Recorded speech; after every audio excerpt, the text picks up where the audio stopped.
In my past life, Pablo was a distinguished young military commander, celebrated for his courage and honor.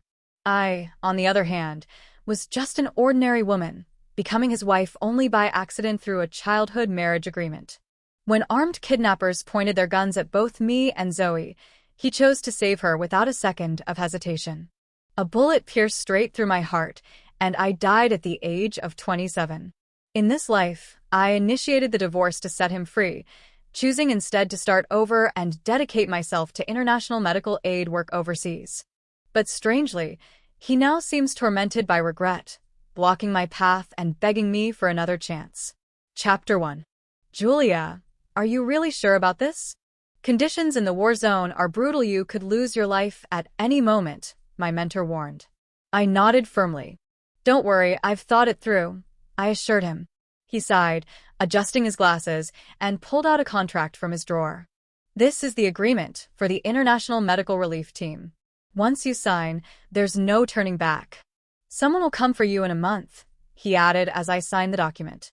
Walking out of his office, I placed a hand on my slightly swollen belly, momentarily dazed. In my previous life, I married Pablo when I was just 20. He was constantly away with the military, leaving me at home to care for his parents and raise our daughter alone. Then one day, he brought home a young woman. This is Zoe. She saved my life. She's a savior to our family. Julia, please treat her well, he said. Zoe was beautiful, kind, and incredibly capable. Pablo got her a job as a secretary, and they were always seen together so much, so that many mistook them for a couple destined by fate. Even his parents adore her, far more than I could have imagined.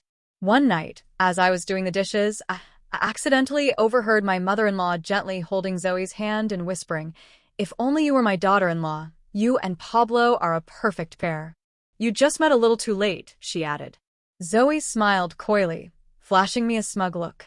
Even our daughter became her devoted fan, firmly believing I was inferior in every way. One day, frustrated, she shouted at me, "Who still does arranged marriages? You and Dad were never meant to be. You're not good enough for him." I remember her murmuring under her breath, "I wish Aunt Zoe was my mom." Later, Zoe and I were both kidnapped by one of Pablo's enemies. When Pablo arrived at the scene, the captor forced him to choose only one of us to save. A single gunshot rang out, and my heart was shattered. I collapsed into a pool of blood, and through my fading vision, I saw him shielding Zoe with his body. Back in the present, I laid both hands over my belly. Now 2 months pregnant, I remembered my daughter's wish that I not be her mother Ann in this life. I would grant it. I went to the hospital. When the doctor learned I wanted to terminate the pregnancy, he tried to talk me out of it. But after seeing my resolve, he gave up. In this new life, I wouldn't let anyone or anything become an obstacle to my rebirth. Soon, the day would come when Pablo would bring Zoe back. I stayed in the hospital for 2 days before returning home. Curious about my absence, my mother-in-law pressed me for answers. I lied, saying I had been assisting my professor at the hospital. She clearly disapproved. "You're already married. You should be home taking care of us, not running around the hospital. What's the use of learning those things? You'll never be a real doctor anyway," she scoffed. A woman is more virtuous the less she knows. But I remember so clearly she never said anything like that to Zoe. Chapter 2. It wasn't long before Pablo brought Zoe home again, just like in my previous life. Unlike before, I wasn't waiting at home, I was at the hospital. When I finally returned just in time for dinner, it was New Year's Eve, a night I used to host every year. But this year, unable to reach me, my mother-in-law had prepared a lavish meal on her own. "So you remember how to come back?" she muttered with visible disdain. Seeing the tension, my father-in-law gently interjected, "Come, let's eat." I sat beside Pablo, feeling oddly detached. He gestured toward Zoe and said, "This is Zoe, the woman who saved my life." I nodded silently and picked up my chopsticks. Julia, Zoe doesn't know anyone around here, so she'll be staying with us for a while. You'll treat her kindly, won't you?" he added. I picked up a piece of braised pork and placed it in my bowl, locking eyes with him. "Pablo, don't trouble Julia. From now on, I'll take care of everything. Don't you know what I'm capable of? I'll look after your parents, so don't worry. Zoe said playfully. Oh my, what a sweet talker. I like you more and more, my mother-in-law beamed. Here, have some more fish. I bought it specially for you today, she said, placing a piece into Zoe's bowl. Pablo quickly chimed in. Mom, Zoe doesn't eat cilantro. My mother-in-law looked down and saw a bit of cilantro on the fish. Oh dear, here, take this piece instead, I'll find another one for Zoe. Watching them interact so naturally like a real family, I felt like a complete outsider. Maybe sensing the shift, Pablo reached out, picked up a shrimp, and placed it into my bowl. Julia, I'm off and away, and you've worked so hard this year taking care of the house and my parents. This shrimp is my own recipe, try it, he said. I looked at the shrimp in my bowl, then at him, feeling the situation was ridiculous. When I didn't respond, he looked puzzled. What's wrong? Pablo, I'm allergic to shrimp. Didn't you know that? I asked. He froze in disbelief. Breaking the awkward silence, my mother-in-law scoffed. Allergies? Nonsense. Back in the day, people would have been grateful just to have shrimp to eat. Don't ruin the New Year's spirit for everyone. The contrast in how she treated me versus Zoe couldn't have been more obvious. In my past life, I endured 5 years of silent submission, caring for Pablo's ailing mother for this man. I must have been out of my mind.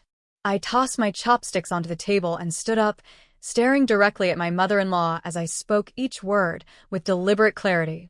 Mom, if you lack education, I'd be happy to enlighten you.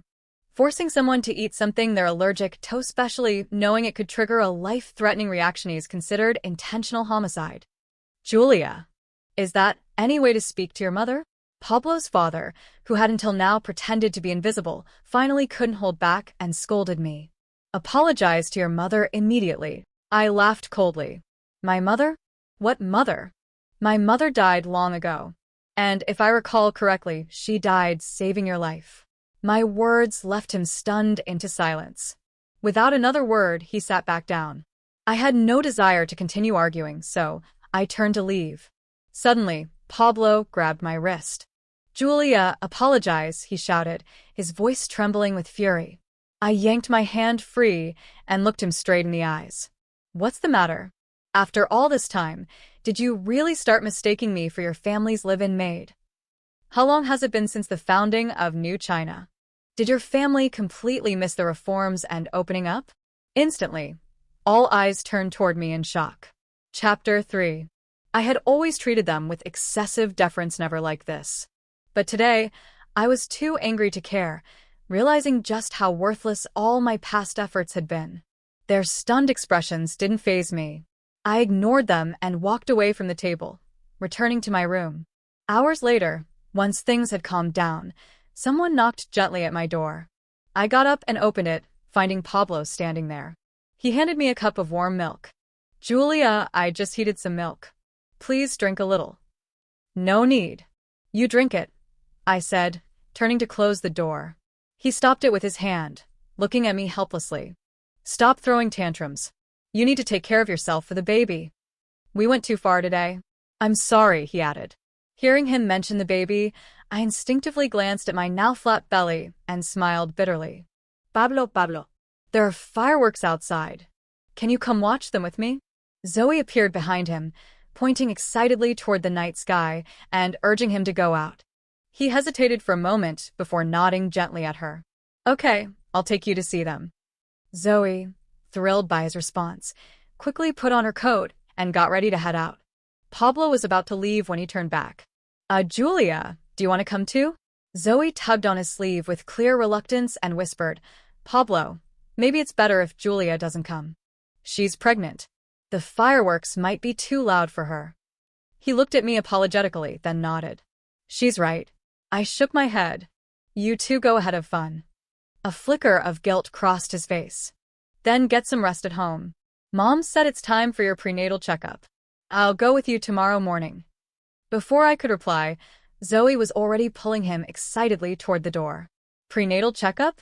Back in my room, I received a message from my professor. Julia, I've confirmed your registration. In 15 days, you'll join the Moritz Medical Relief Team. It's winter there now, so pack warm and be ready for emergencies. The next day, surprisingly, I slept in until 10. When I opened my door, the house was empty. I grabbed a quick bite to eat and got ready to head to the mall to buy myself a proper winter jacket. After reading my professor's message last night, I'd checked my closet and realized that for years, I'd barely bought anything for myself. I'd felt guilty that Pablo was the one earning money, and almost all the household expenses he gave me went into the family I rarely spent on myself. Thinking back now, that was foolish. Around noon, I took a taxi alone to the mall and headed straight for the clothing section. But just as I walked in, I heard a familiar voice exclaim, "This dress is so beautiful." I looked up and saw Zoe and Pablo. They were still wearing the same clothes from yesterday. Zoe was holding up a form-fitting lace dress against herself. "Pablo, do I look good in this?" Pablo nodded. "You look stunning." Zoe hesitated. "Isn't it too expensive?" "It's over 8,000. Pablo smiled, pulled out a credit card, and handed it to the salesperson. "Wrap it up for me, please." The salesperson beamed and complimented Zoe. "Your husband is so good to you." It all unfolded right in front of me. Suddenly, I realized ever since I met him, I don't think he's ever given me anything. Chapter 4. It wasn't until he had finished paying and turned around to see me standing by the entrance that the smile on his face froze. "Julia, what are you doing here?" For a moment, I felt like joking with him. I looked at my watch. "Didn't you say you'd accompany me to my prenatal checkup? Since you never came home last night, I had no choice but to come find you myself." His face turned pale immediately. He hurried to explain, "Don't get the wrong idea. We stayed out late after the fireworks and didn't want to wake you, so we just stayed out all night." "Yes, Julia, please don't overthink it," Zoe chimed in. I looked at the dress in her hands. "Oh, this dress? Pablo bought it for me to celebrate my new job. He helped me get a position again as his assistant. You don't mind, do you, Julia?" I could hear the thinly veiled provocation in her voice. I smiled. "Why would I mind? After all, you're his savior, it's only right." Pablo, hearing this, visibly relaxed and smiled. "I knew you'd understand, Julia." I looked at him and felt an overwhelming sense of absurdity. "I'll drop Zoe off first, then go to the hospital with you," he offered. We headed to the mall parking lot, where Zoe walked straight to the front passenger seat, opened the door, and sat down like she belonged there. Pablo started the engine, and seeing I hadn't gotten in yet, called out, "Get in." I glanced at the back seat, which was packed with shopping bags and clutter. He paused, looking confused, and began clearing out the back seat. "Oh, I forgot Pablo bought me so many things, it's all filled up," Zoe said, pretending to be modest. I told him I didn't need that much, but he insists I'm still missing this and that. "Sometimes I just can't win with him," she added in a smug, whiny tone. For a moment, even I felt a little dazed. Between the three of us, was I really the unnecessary third wheel? Once Pablo cleared the seat, he stood in front of me with an awkward expression. "Julia, after your checkup, let me take you shopping for some new things. It's almost New Year, and you should have something new too." I couldn't tell if he said that out of guilt or something else, but it didn't move me in the slightest. I opened the car door and got in. "Let's go home." On the way back, Zoe wouldn't stop chatting. Every now and then, Pablo laughed loudly at something she said. Then, realizing I was still sitting behind them, he awkwardly stifled a smile. They talked about memories only they shared, stories I had no part in. When we passed the city's amusement park, she said, "Pablo, remember when we first met? I told you I'd never been to an amusement park, and you promised you'd take me someday." With one hand on the wheel, he turned and nodded. "Of course. I'll take you when we have time." "And Pablo, I want to travel. I want to see the Golden Mountain glowing under the sun." "All right, I'll take you." "Pablo, I want roast duck tonight." "Okay, I'll buy it for you tonight." It was in that moment I realized Pablo could actually be so tender and attentive. It was a side of him I had never seen or known. Thinking back to the excuses I made for his coldness toward me, it felt like a slap in the face. Every word they exchanged mocked me, ridiculed me for merely sitting there. Zoe turned around with a fake apologetic look. "Julia, sorry, I forgot you were here. This is just how Pablo and I usually talk, don't take it the wrong way." Chapter 5. When we returned home, Pablo's parents were already back. As soon as she saw me, his mother scolded, You're pregnant and still running around everywhere. You might not care, but don't let anything happen to my precious grandchild." Pablo's father chimed in. "Julia, you really should stop dreaming about being a doctor. You're not cut out for it. Stay home, raise the child, and take care of us." "Enough nonsense." Pablo, changing shoes by the door, added, "Yeah, Julia, listen to Mom and Dad. Stop going to the hospital. Women don't need to work." I looked past him at Zoe and asked, "Oh? Then why do you keep helping Zoe get jobs?" He paused and then replied, "Zoe's different from Yusha's, more independent. And her job is as my assistant. She's with me all the time. What if I became your assistant?" My question stunned everyone into silence. Their expressions varied from shock to disapproval. What? "We're husband and wife. Wouldn't it make more sense for me to be with you every day as your assistant?" "Julia, stop making a scene," Pablo said helplessly. "Making a scene? Am I the one making a scene? Julia, are you angry with me because I gave birth to Pablo? If you dislike me so much, I should leave," Zoe suddenly said, her once calm voice breaking into tears. She bent down to grab her purse and walked toward the door. Pablo and his mother rushed to stop her. "Zoe, don't go." "Pablo, I can't be the reason your family falls apart. I know she hates me, so it's better if I leave." "Julia didn't mean that, right?" Pablo turned to me, hoping I would agree. I smiled. "That's exactly what I meant. Pablo, it's either Zoe or me in this house." He stood frozen in disbelief. "What's wrong with you? You weren't like this before," he said, disappointed. I didn't want to waste another word. "Pablo, let's get divorced. Since you can't let go of Zoe, I'll return your freedom." With a loud crash, Pablo's father smashed a teacup onto the floor. "Nonsense. If you two divorce, what will the neighbors say about us? Let her go. I'd love to see where she can go now. She's pregnant, no man will want her after this," his mother shouted while grabbing Zoe's hand in support. Her endless chatter was dizzying. Pablo, hearing that, seemed to agree. "Yeah, Julia, where could you even go after leaving us? Don't talk out of anger. You're still carrying our child and be so impulsive." He reached out to pull me, but I stepped back. "The child? Are you still dreaming of me continuing your family line without complaint and serving your selfish family for the rest of my life? Even slaves weren't treated as poorly as I've been, right? I've already had an abortion, forget it." I pulled the abortion report from my bag and tossed it at them. His mother frantically picked it up, her face turning pale as she read it. Clutching her chest, she cried out, "Julia, how could you abort my grandchild?" Why? "Because the baby was in my womb." Then I turned to Zoe, who suddenly looked fragile. "You all want a grandchild so badly? Then why don't you have Zoe give one to the family?" "Julia, don't talk nonsense. Zoe and I don't have that kind of relationship," Pablo snapped. "Oh, I forgot. I accidentally overheard before that Miss Zoe can't get pregnant. In fact, she can't have children for you at all." In a past life, I'd come across Zoe's medical report by chance. She stared at me in disbelief. How did you know that?" Her mother-in-law broke into sobs. Seeing her reaction, both Pablo and his father finally realized I wasn't lying. Snatching the report, Pablo opened his mouth but was speechless for a long time before finally saying, "You really did it." Overwhelmed with rage, Pablo's father collapsed to the floor, slamming his cane down as he lamented, "A calamity has befallen our family." Chapter 6. Amid the chaos, I grabbed my suitcase and headed for the door. Pablo chased after me and blocked the exit. "Julia, can you stop causing such a scene?" he snapped. "We can overlook the abortion for now." His audacity almost made me laugh. "Pablo, did I spoil you too much in the past? Is that why you've become so shameless?" I retorted. "Right now, I'm the one asking for a divorce.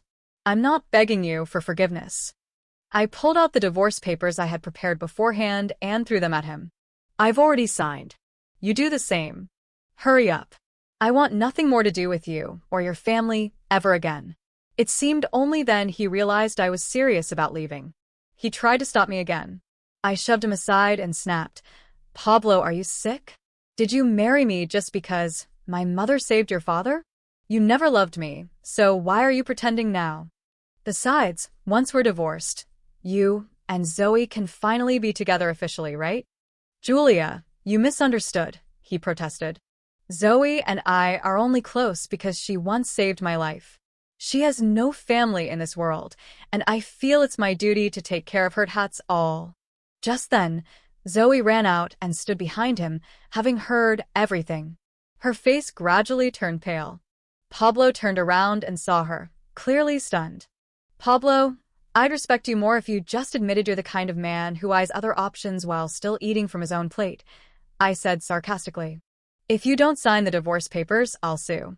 Rest assured, I will get rid of you. Seizing the moment, I quickly hailed a taxi and left. I checked into a hotel for a temporary stay. With less than 2 weeks before my departure, this short time away finally gave me a breath of freedom and the chance to do the things I enjoyed. I decided to make up for everything I had lost. I found an island and decided to go there alone for a while. Once everything was packed, I headed to the airport with my luggage. Before boarding the flight, I made sure to block every single member of Pablo's family. A good vacation should never be ruined by them. I enjoyed the island for over a week. It wasn't until I received a call from my mentor that I realized I had only 2 days left before joining the rescue team. He had already booked my return flight and asked me to meet him at the hospital. Chapter 7. After dropping my luggage off at the hotel, I rushed to the hospital. Right at the entrance, a hand stopped me. I turned and saw it was Pablo. The moment he saw me, his eyes widened in surprise. Julia, it's you. You don't know how long I've been looking for you. You blocked me, and I couldn't contact you, he said, lowering his head with a bitter smile. I realized that without being able to call you, I had no other way to find you. I don't even know if you have friends. Seems like I really didn't care enough about you in the past. I was in a hurry and didn't want to waste a single second with him. I shook off his hand. Pablo, did you forget the divorce papers I gave you? Stop pretending you care. You know exactly how you treated me. I turned to leave. He followed close behind. Julia, give me another chance, please. My mom is in the hospital now, and taking care of her these days made me realize how hard it was for you all those times they were sick. You had to run back and forth, caring for her, and then cooking for Dad. I finally understand how difficult it was to maintain this household. Between his words, I caught his real message. Seeing how thin he'd become, I could guess that ever since his free nanny left, all the burdens had fallen on him and he was struggling. Every word he spoke sounded like a desperate cry for me to come back before he completely collapsed. I smiled. What's wrong? Zoe hasn't been helping you out at all. His face darkened instantly. Zoe, she hasn't been feeling well lately. I nodded. She's clever. If I'd known better, I'd have faked being sick too and saved myself from being treated like your family's free maid all these years.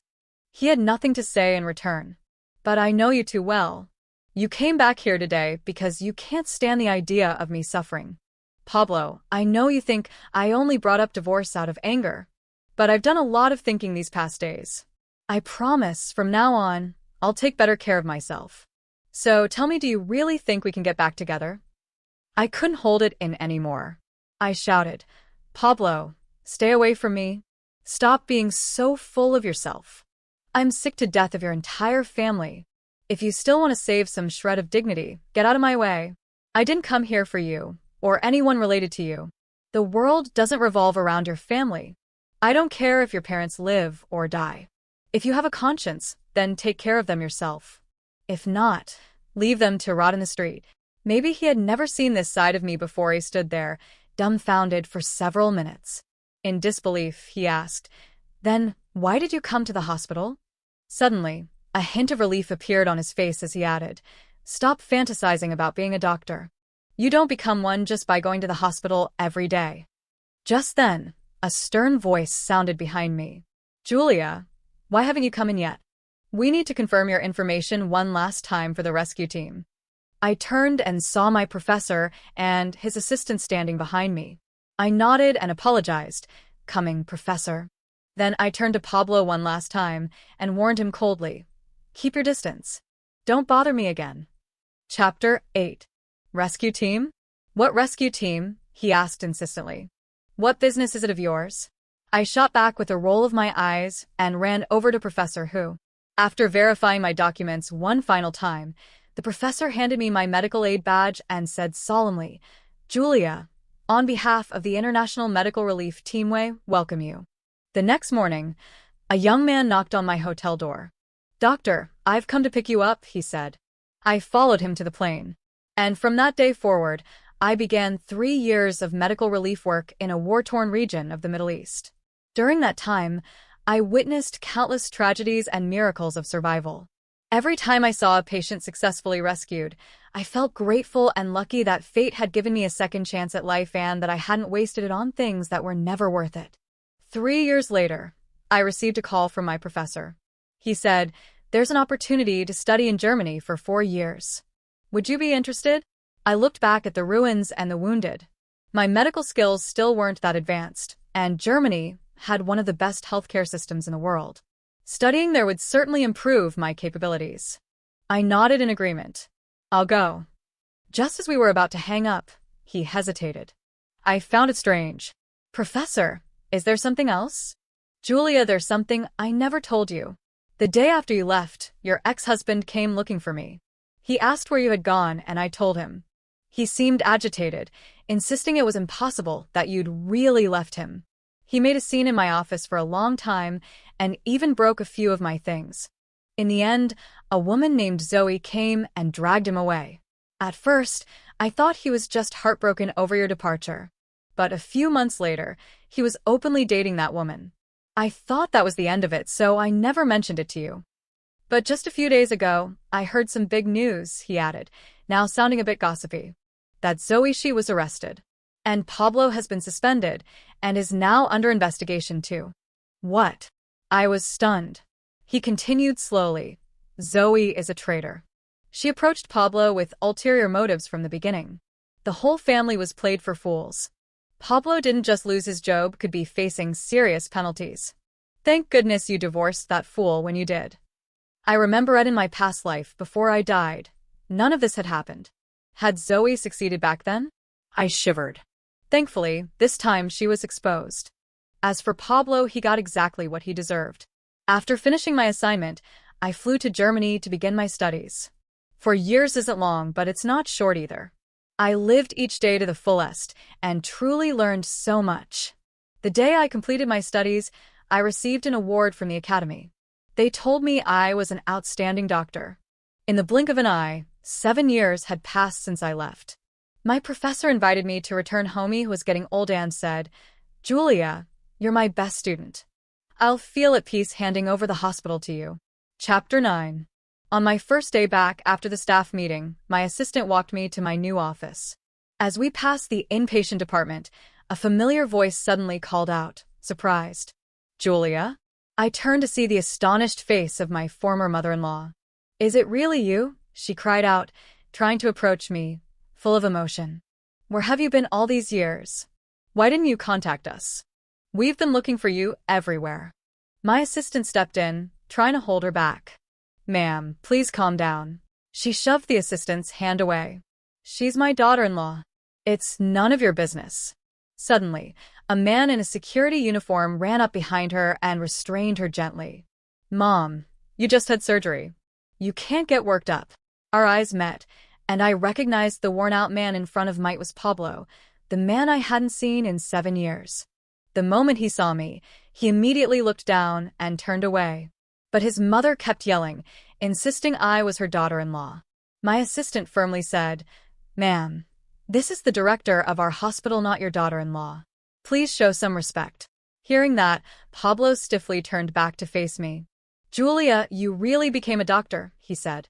I nodded to my assistant to step aside. Then I walked up to Pablo and extended my hand. "It's been a long time." He hesitated for a moment, then smiled bitterly and took my hand. "It has, Director." He took his mother back to her hospital room. Afterward, we sat together in the hospital cafe. He told me that his father had passed away the previous year, at a time when his mother was in the hospital, and he had been detained for questioning, leaving his father alone at home. He fell down the stairs. No one found him until much later, when a neighbor noticed something was wrong and called the police. Ever since then, my mother's health has declined. She recently had surgery, but the doctors say it's unlikely she'll recover. Her mind isn't clear anymore. Sometimes she gets confused and forgets things. That's why she kept calling you her daughter-in-law. Please don't be offended." After saying that, he lowered his head and buried his face in his hands. "Julia, I'm really sorry. If only I had lived properly with you from the start. If only I hadn't brought Zoe home. Would things be different now?" I took a sip of my coffee and replied, "Pablo, the only reason you regret how you treated me is because your life is in shambles now. Deep down, you don't truly feel guilty for what you did." With that, I stood up to leave. "If that's the case, then we have nothing more to talk about. I've already paid for the coffee." He quickly tried to stop me. No, Julia. "I really do feel guilty. I don't even have the right to ask for forgiveness. I only brought you here today to say I'm sorry in person." I smiled. "I don't need your apology. Pablo, you're not that important to me anymore. After leaving you, I discovered that there's so much more to do in this world. Back then, I was a fool trapped in a tiny world, satisfied with the crumbs of happiness you gave me. In your house, I lost myself. But thankfully, I chose not to stay. And because of that, I created something new and beautiful in my life." Without waiting for another word, I walked out of the cafe, without looking back. Pablo, we're no longer walking the same road. Let the past remain in the past because I've already embraced a whole new life.